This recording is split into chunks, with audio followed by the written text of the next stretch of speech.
everyone, and thank you for tuning in to another episode of the show. My name is JOI JOHN. We're going to be starting off at the African Union headquarters in Addis Ababa, Ethiopia, with highlights from the just concluded 33rd Ordinary Session of the Assembly of Heads of State and Government of the African Union. Silence in the Guns was the theme of the 2020 summit, creating conducive conditions for Africa's issues of security on the continent were top priorities for the African leaders, noting the 17 active conflicts on the continent, a 300% increase from 2005. South African President Cyril Ramaphosa took over the rotating African Union chair at the opening of the summit. In his maiden address, Ramaphosa pledged to dedicate efforts to enhancing the progress on Africa's priorities for development and prosperity with a focus on deepening collaboration among member states. As incoming chair of the AU, we have set ourselves key priorities to enhance the progress that is already underway during the African Decade of Action.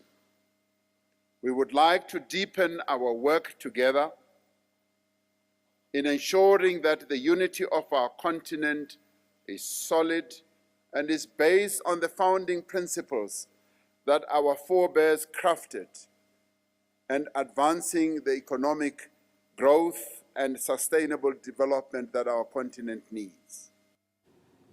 The outbreak of the coronavirus, gender equality, and climate change were among other issues addressed at the summit. As a new strain of the coronavirus spreads out in China and becomes a growing global concern, the Ghanaian Ministry of Health has extended enhanced passenger screening at the Kotoka International Airport to all international arrivals. This is an insight to the screening procedure at the airport. On arrival, a passenger has to fill a health declaration form. The person's general health condition, countries they have visited, among other information, is checked. So we have the thermal scanners, and it will pick your temperature.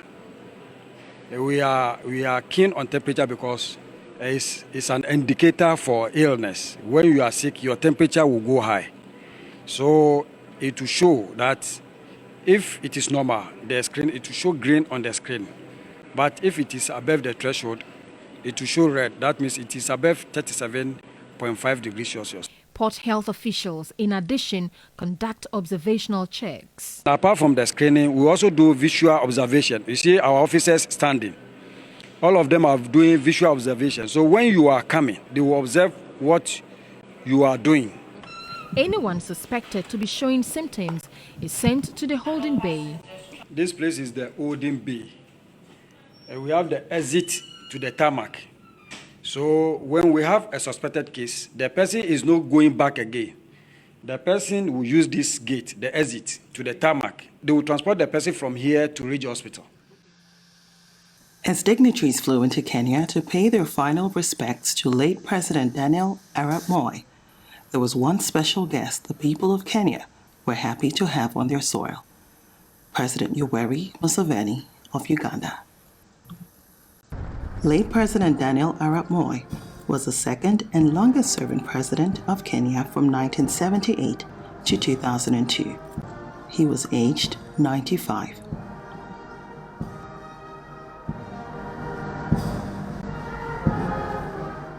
When I was invited, I said I would take this opportunity to bring out three qualities: uzalendo, roho ya East Africa, na capacity to reconcile even when you have had some differences. I saw this myself.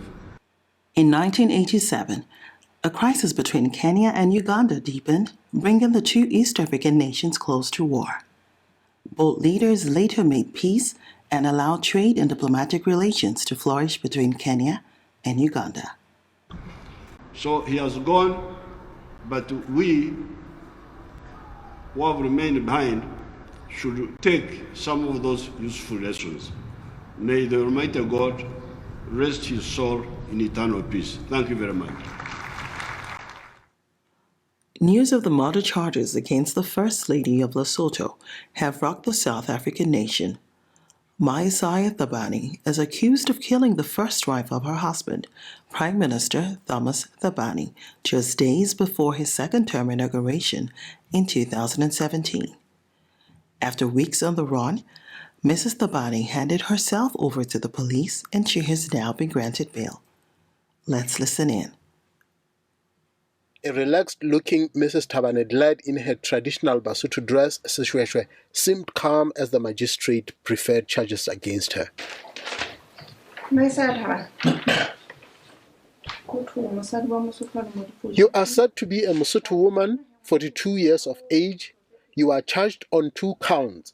The first count is contravening subsection 40, read with subsection 1. On the 14th June or thereabout in the year 2017, you are alleged that at Hammasana or vicinity thereof in the district of Maseru, you, the accused, illegally and intentionally killed one Dipolelo Thabane by shooting at her.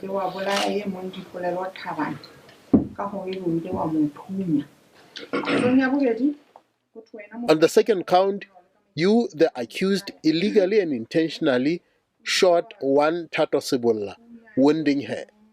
You are therefore charged on attempted murder of Tato Sibulla. Mrs. Thabane was quickly whisked away to the female correctional facilities as preparations for her to request bail gets underway. As First Lady, Mrs. Thabane has reportedly committed her office to advocating against all life-threatening diseases and implementing various programs for the less privileged.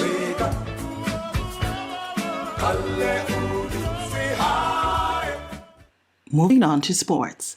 After an impressive outing in Belgrade, Serbia, against continental rivals Mozambique and the USA, the Nigerian women's basketball team sealed their tickets to the 2020 Olympics in Tokyo.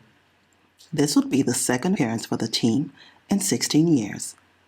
The D-Tigers will join the men's national basketball team, D-Tigers, who clinched their tickets in China at the 2019 FIBA World Cup. In his reaction, President of the Nigerian Basketball Federation, Engineer Musa Kida, expressed his gratitude to President Muhammadu Buhari for his fatherly role and support all through their journey. While acknowledging the role of the Honorable Minister of Youth and Sports, Mr. Sunday Dare, he also thanked the supporters of the Nigeria basketball around the world. Still bringing you news from the courtside, we're shifting over to Senegal. On his recent working visit to Africa, Canadian Prime Minister Justin Trudeau attended a basketball event that celebrated youth leadership and the upcoming 2022 Summer Youth Olympics in Dakar, Senegal. And young people today often focus on the barriers, and that's where organizations that put sport forward is so incredibly important. En tant que jeune, vous devez savoir que ce que vous apprenez par le sport, le leadership, l'esprit d'équipe, la confiance en soi, les capacités. The Canadian Prime Minister was accompanied by President of the Toronto Raptors, Masai Ujiri. Born and raised in Nigeria, Ujiri has lent his support for different initiatives and charities to help promote sports.